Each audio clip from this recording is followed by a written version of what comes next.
There's some real money in the room.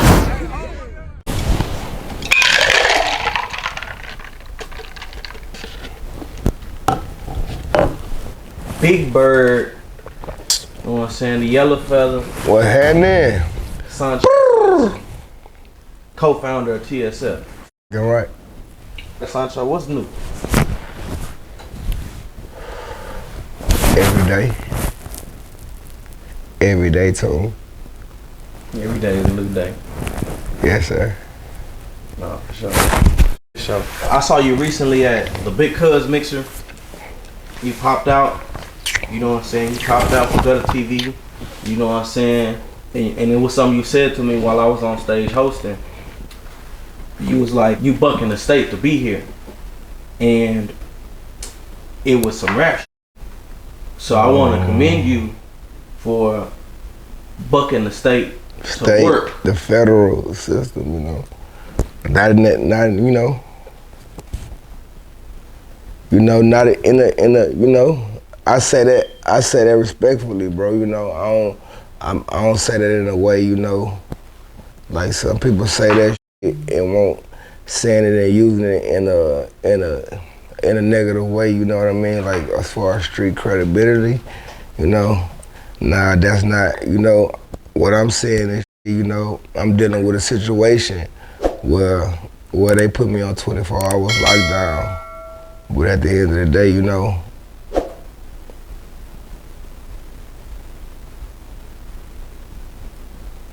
I break certain rules to, you know what I mean, to handle my business, to make sure I feed my family, you know what I mean? And it's not what I mean, break certain rules, it's nothing illegal or nothing like that. What I mean is, you know, the money gotta be made, you dig what I'm saying? And for the money to be made, I gotta be out and about doing shows and doing this, you know what I mean? And sometimes, you know, they don't tell me I can leave, but I feel like, you know, if this where I need to be, that's where I'm gonna be. You know what I mean? For the opportunity or for whatever I need to do to better my situation, my camp, my label. You know what I mean? No, for sure. Before we just start, you know, I want to take it all the way from the top. You know what I'm saying? But I just want to give you the opportunity. You were saying earlier how the media sometimes misuses and abuses our power of capturing these interviews and getting the opportunity to have people who speak who may not otherwise speak, and their voice be really a big voice and give hope to a lot of people, but all they might see is a little snippet. You know what I'm saying? I know you went viral. What it showed was you saved a child, like a 2-year-old. You know what I'm saying? And I don't know how it is that people look at you, but you know, when we think about most rappers, you know, and we see them in the news, there's always some negative. No, for sure. And what I seen was a nigga standing up for his community. For sure. I mean, as far as that go to him, it was necessary, you know what I mean? Like, I really didn't even want to, you know what I'm saying, record the situation, but I felt like I needed to share light. Because look, that shit was motherfucking me. That shit was brazen to me. You dig what I'm saying? I got my kids with me, you know what I mean? That shit was like some shit I couldn't believe. It was cold outside, raining early in the morning. It was like, you know, like if I didn't record that and I was saying this, you probably wouldn't even believe me. You understand what I'm saying? So at the end of the day, I wasn't doing it for no fame or nothing like that, or for it to go viral. You dig what I'm saying? I want to share light, you know, because there's a lot of kids out here that don't have the right care, love, or whatever the case may be in their household. So therefore, if I get, I know I have a platform, so if I can share that, and I can probably, you know, it don't take a kid, it can be an older kid. It don't even have to be a kid. It didn't even have to be that situation. What I'm saying is, you know, I felt like I was sharing light to help somebody else to go communicate with their kid and never know what their kid going through and never know what's going on with them. It's just, you know, to share light to, you know, that at the end of the day, that child could have lost their life in a matter of seconds, you know what I mean? In the situation that it was in, from a car wreck, it was in the projects. There was a lot of shit wrong with that shit. At the end of the day, a child that's barely 2 years old being outside, that's even that alone, you know what I mean? That's a problem, you dig what I'm saying? So I feel like, you know, this right here would shed light to it and wake motherfuckers up, you know, make a change. No, for sure. Somewhere, you dig what I'm saying? For sure. Even if it's one person, one household, or, you know. Let's just rewind all the way back for a second. So, where are you from? I'm a God to 'em. I don't represent no hood. I don't represent none of that. I'm a God. I'm from the earth. I own this whole motherfucker. You dig what I'm telling you? So like, from Houston, Texas, to be exact. But you know, I'm not with the hood repping. You dig what I'm saying? Cause you know, if I rep a hood, then I'm gonna buy that block. If I rep a hood, then I got a whole bunch of, you know what I'm talking about, property on that block, you know what I mean? Well, that's my block, you dig what I'm saying? I got money, I got investment in this, you dig what I'm saying? Other than that, just claiming something, nah, that ain't my style. I'm sauce, I'm dripping, I'm spilling for it. Yeah, I know the rest though. Growing up in Houston, did you grow up in a 2-parent household? Man, hey, I grew up in a broken home. At the end of the day, it was all over the place. To even start off, you know, I was premature, and my mama was incarcerated when she had me. You know what I mean? And also, you know, back then, my mama was in the streets, you know? My mama, from the story that was told to me, you dig what I mean, by people that's still around and, you know, her friends and her associates, people that knew her or whatever the case may be. My mama had a name for hustling. My mama sold bricks, you know what I mean? My mama sold cocaine. And at the end of the day, back in that time, you know, from my understanding, crack was like, you know, weed to certain motherfuckers in that area, in that time, whatever the case may be. So, you know, when my mama had me, I was premature. I believe because of, you know, my mama was using drugs, you know what I mean? And she was incarcerated at the time, you know, probably, I'm not sure for what, but she was incarcerated at the time. So, you know, and I was already premature, so therefore my auntie had to come in and raise me till I was like 7. And then I actually thought that was my mother, you know what I mean? Still is my mother to this day. Shout out Sharon, you know what I'm talking about? Still my mother to this day, because I appreciate the role she played in my life effectively for sure. But my mama come back and get me when I'm like 7 or 8, you know? Daddy in jail, all type of shit, you know what I mean?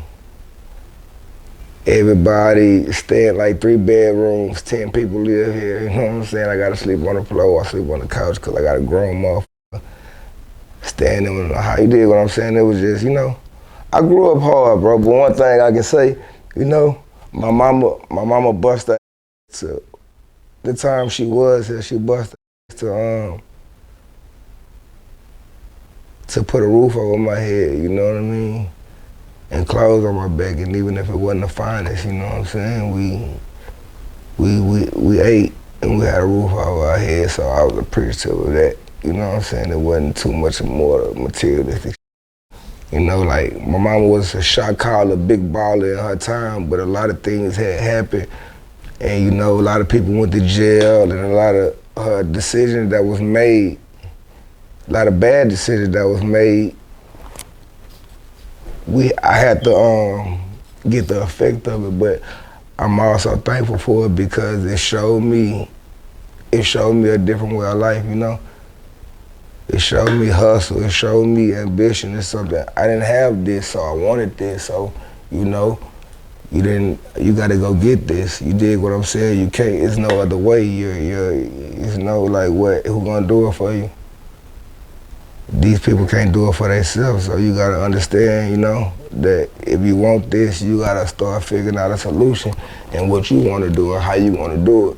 You know what I mean? Because other than that, you're gonna be just like what's around you, you know, whatever you like, you know, ain't nobody got no money, so if you depending on them, you ain't gonna have no money. You dig what I'm saying? So you had to, I'm glad that I've been through that because I took heed to that and broke the generational curse. Like, I wanted better, you dig what I'm saying? I wanted some money, I ain't had, like, I ain't going without it, you see what I'm saying? Like, nah, it's been a lot of days, was a child and didn't eat, you dig what I'm saying, for real, you dig what I'm saying? Or child, my mama left me at 12, you dig what I'm saying? I was in the streets, I was homeless, you dig what I'm saying? As a child, when my other peers and associates, they get to go home at night. You know what I'm saying? But me, it's like, I ain't got no mama. My mama dead. You know what I mean? My mama passed. So, I ain't got no home. And I'm not even old enough to even have a job. So, like, what the f? You dig what I'm saying? I'm dealing with responsibilities or a situation that I should not, a regular child my age shouldn't even have to even worry or think about that. You dig what I'm saying? But I was thankful for it because it put my back against the wall. You know what I'm saying? I want that your bottom, you know what I'm saying? Losing your mom at 12, how did that affect you as a teenager? It affected me heavily. It made me, you know, it made me more, I would say at the time, it made me more violent, made me more angry because I was dealing with pain and hurt, but didn't know how to express it, but only one way. And that's hurting somebody else, even if it's physically, verbally, you know? But at the time, I'm not understanding that's what's going on. It took growth for me. You know, I grew, you know, living like a motherfucker. Me growing, me looking back on it, you dig what I'm saying? I'm able to see that now, but at the time, it was blurry, you know? I wanted everybody to feel like I felt because I didn't know how to express that I was hurt. So me being hurt, I feel like it was gonna bring me joy hurting other people. You know what I mean? Right. You know, that hurt people. Right. No, for real. In all type of forms. That ain't gotta be in a relationship. It can go, you know, it ain't gotta be with your lover, you know what I mean? That's just in our states, you know? So as a teenager, you got the name Bullet. Yeah, I hated it. You hated when people called you Bullet? I mean, when they first started calling me that. Okay. I can't even tell you why I hated it. I just, you know, my name was, I don't know, I just didn't like it. Right.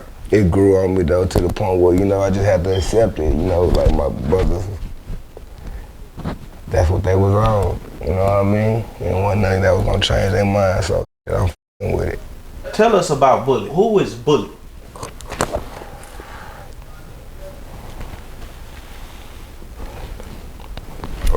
Man, that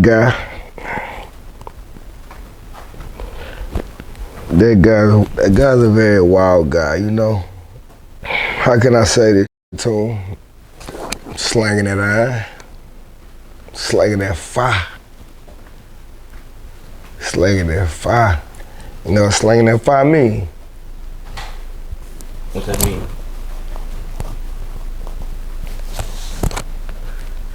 Spank him on the put that belt on the nigga, pressing them lines, you know what I'm talking about? Demand of respect, you know what I mean? And putting out, you know what I'm talking about? Putting that mash mode in the concrete, putting that 102 power roof in the concrete. Yeah, pressing lines on all type. I'm talking about, yeah, on all that. With all the bullshit, you know what I mean? All the bullshit, all straight bullshit. Back in that day, during that era of Houston, right? Things weren't as they are now. And you were probably a part of one of the biggest movements in the city, would you say? World cred. In the world cred. And this is before TSF. Oh, for sure. So you was already somebody before becoming a rapper. for sure. You know, Houston still a dangerous place. You know what I mean? But at the end of the day, you know, back when I was coming up, it was a lot of gangs, a lot of cliques. It was a lot of, you know what I mean? It was a lot of recreation, and I was a frontline recreator. You know what I mean? For sure. No, for sure. So, tell us about your relationship with Walk. My baby, my twin, Kill Bottom, Lil Bottom, stand on it, said that, meant that.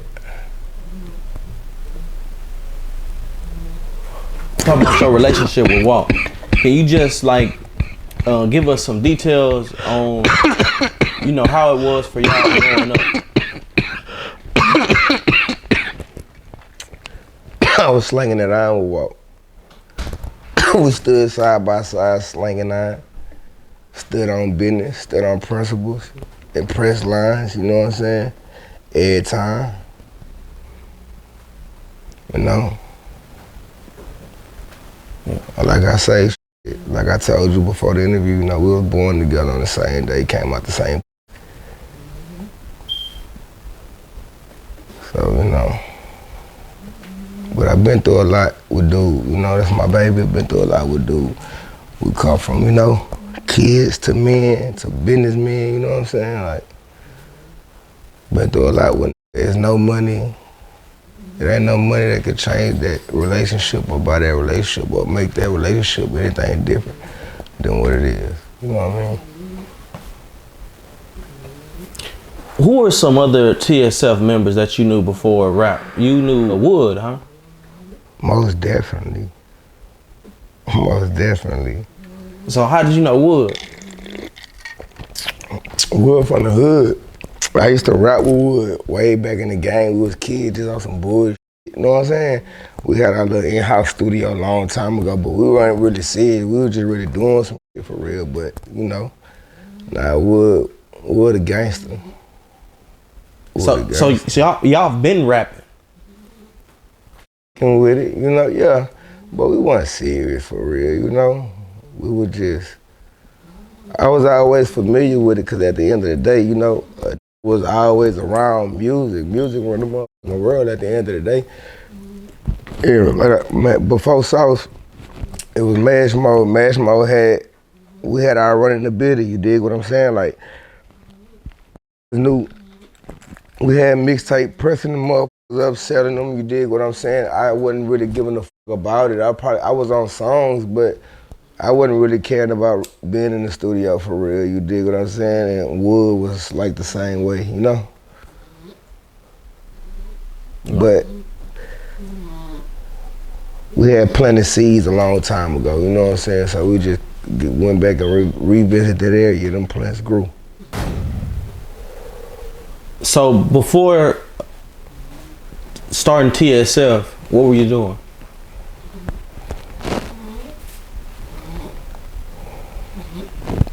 With women. With women? Yeah, a lot of women. A lot of women? Yeah. In what way? Like, how do you manage a lot of women? You know what I'm saying? What? Well, you Sanji P, that's how it be, baby. You know, I'm made for this. You dig what I'm saying? I was built for this. I don't know how the other niggas do it, but me, it's like 1, 2, 3. ABC. In that order though, for sure, you know? Right. What transitioned you from going from Bullet to Sanji P? With women. With women on the, with women, with different flavors of women, you dig what I'm saying? I done had them all on every type of level, you know what I'm talking about? From big, small, you know what I'm talking about? I done had them all. So, you know, from older women, or women, when I was in the streets, it didn't have a business mentality, you know what I mean? There were certain women that displayed certain things because they was older, you know what I mean? And me, I pick up on fast, and whatever I pick up on, I'm put that in the sky. You know what I'm talking about? Anything I touch, gonna do what it's gonna do. Anything I touch turn gold. That's for shit show. You know what I'm saying? So when I'm seeing the bitch do the 1-2, I'm already knowing what I can do. You see what I'm saying? When I with it. So you know, I'm with different variety of. You know what I mean? Like, I was going to certain places where the attire that I was usually I would put on, you dig what I'm saying, not fit for this event. You can't get inside this door looking for that because it put a certain image on you. You look like this, you look like that, whatever the case may be, a robber, you know, a thug, or whatever the case may be, whatever they want to call it at that time. So, you know, I had to, you know, it taught me how to, you know, I was always a dripper, you dig what I'm saying, but I was more so on some street. I was on some street, you dig what I'm saying? But going inside these certain places,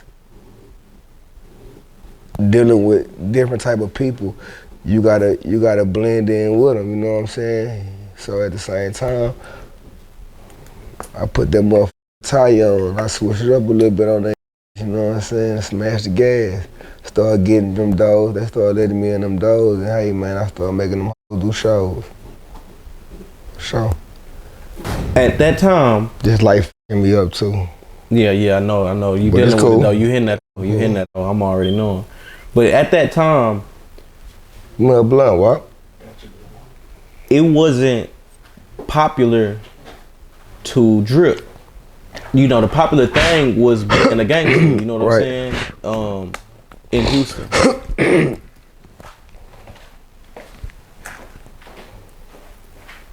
But you overcame that. And you decided to make a change at a time when it wasn't cool. Now it's cool. Now everybody dripping. The whole world dripping. They pushing Pete. But back then, it was real seldom, especially for young cats.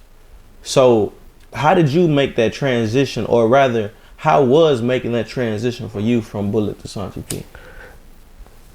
I mean, it wasn't, you know, too much of big of a transition. It's just that, you know, I just added a new formula, added something else to the ingredients. You dig what I'm saying? But I always been me. I never been a type that had to portray an image or feel like I gotta do this for a motherfucker to install fear or respect or whatever it may be, you know. You know, I'm confident in myself like a motherfucker, so therefore, you know, you ain't gotta, you know, we can laugh, play, do this and do that, you dig what I'm saying? You ain't gotta motherfucking, I never been a type of nigga just to put on a motherfucking image for the next person. You dig what I'm saying? What I mean by that is motherfucker doing that just for a scare tactic. You know what I mean? And be playing hard. You ain't even like that for real. You know what I mean? So it wasn't really no transition for me. Isn't it? I always been thugging. I always been the type of person to express how I feel, even if it was through words, actions, clothes. You know what I mean? I always been a type, you know, to do me. I don't give a damn what type of backlash come with it. I don't give a damn who like it, who don't. You know, so it wasn't too much of a transition. I would just say adding more ingredients, just less violent. You know. But don't get it twisted. Not for one bit. Don't take it for a pretzel. So at what point around this period do you start, you know, dripping sauce?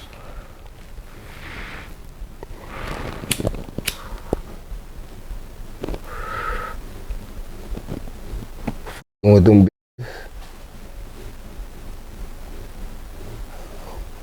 I I always been dripping sauce though. You gotta splash me, but you know.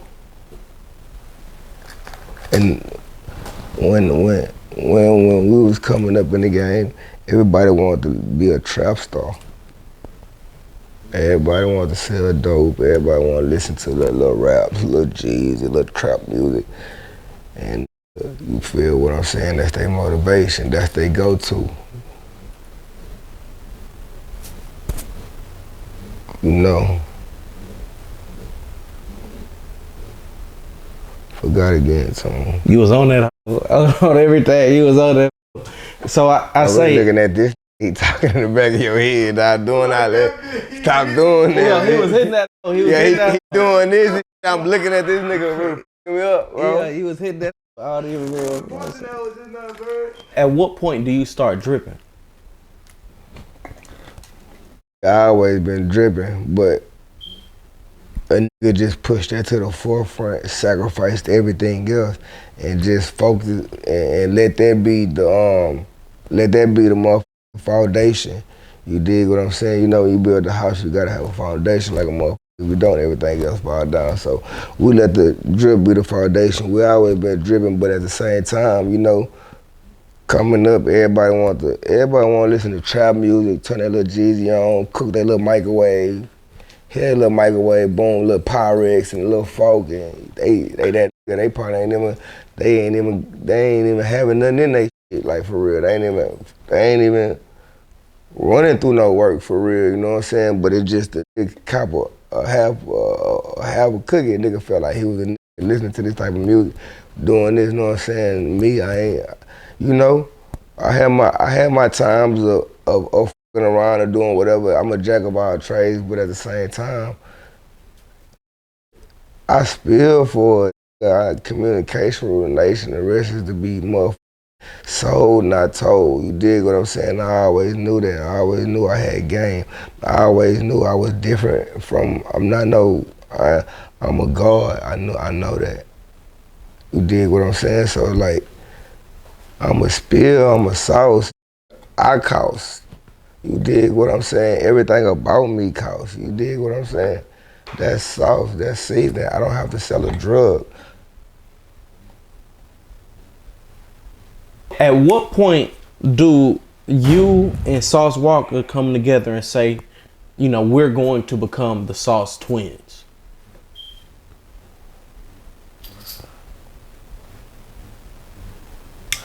Man, I said that one day, and that's just what it was. That's just what the business, you know, it just went from there.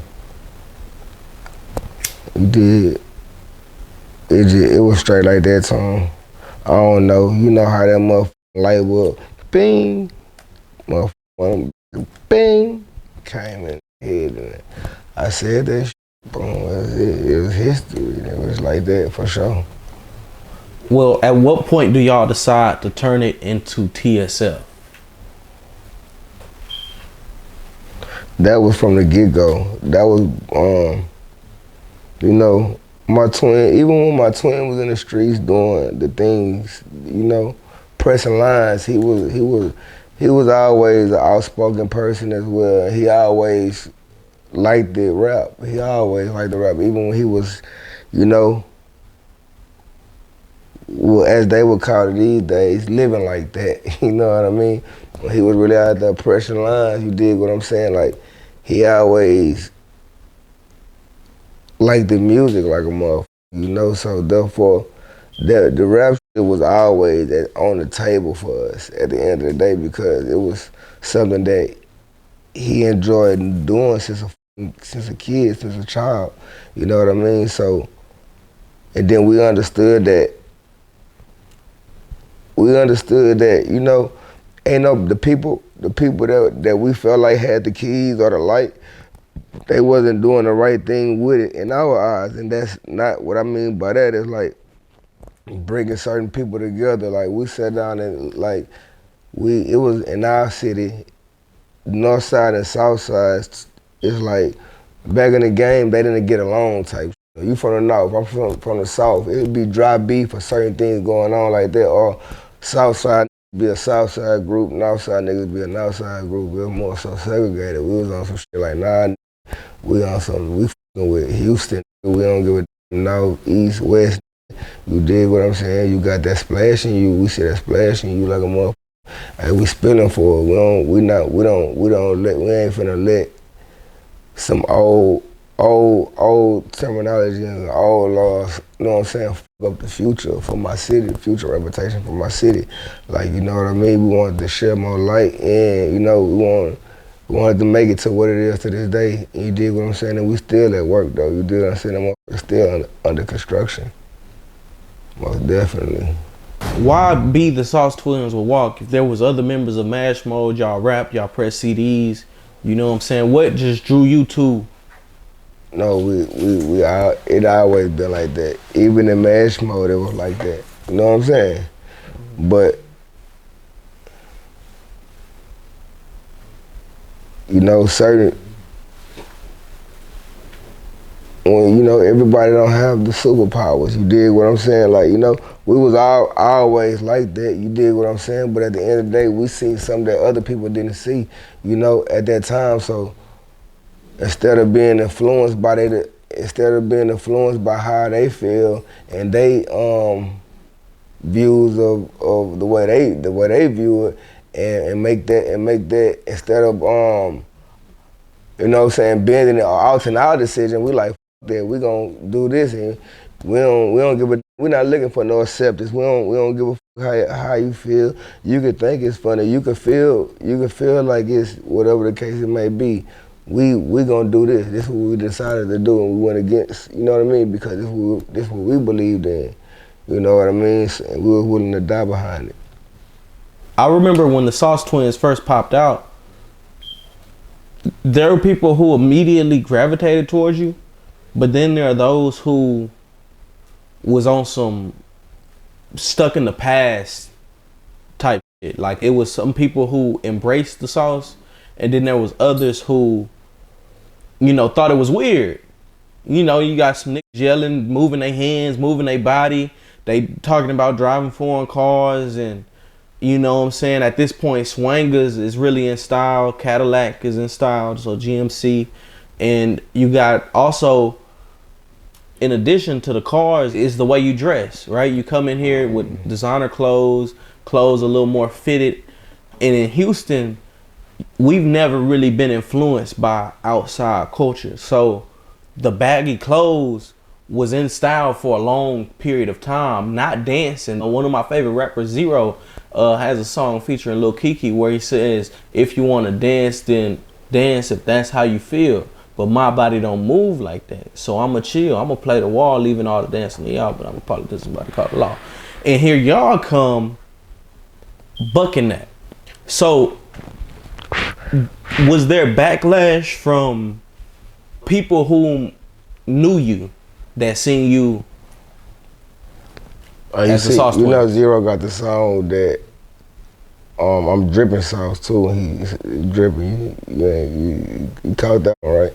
Okay. Oh, okay. I just put that out there. Right. But you know, to speak on that, bro, the world that we live in, you know, some people, I'm gonna say majority of the people, have a problem with change, or they don't know how to understand change when it's new. You dig what I'm saying? It takes for other people. Some people, it takes for other people to accept the change, and then they follow. You dig what I'm saying? But at the same time, it's also like, you know, we came out the game, we came kicking the door down, so it's really like also more of like stuffing a steak down the baby mouth. You dig what I'm saying? Like, you gotta cut them motherfuckers up. You dig what I'm saying? You can't, it's too, you understand what I'm saying? So, you know, like I say, it was a big change in the game as well. And people,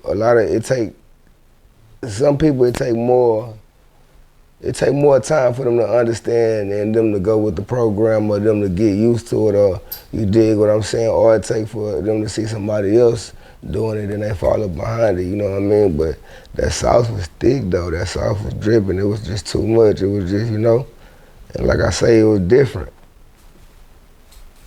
Yeah. It's a lot of food It's a lot of food that, you know, you ain't like when you first seen it, or you would look at it by the eye and be like, hell no, I don't want that. Or tasted that, and then you liked it like a motherfucker. That's in that same sense though, you know.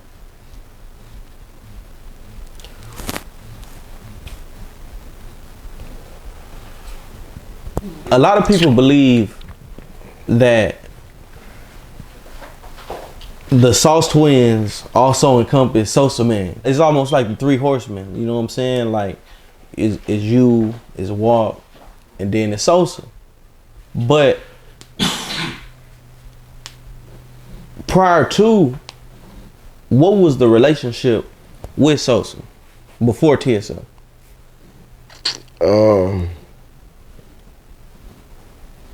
Sosa was a get money in the streets, you know.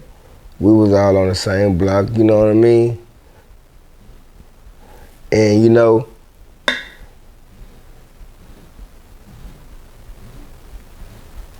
Tone, I don't know how to say that. Too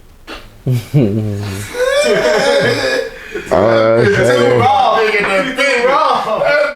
Too gonna get it out to the two. I want to say that, Tone. Too messy. Nah, like, I don't know how to even say it. I want to say it, though. Hey, real Tone, there's some real money in the room.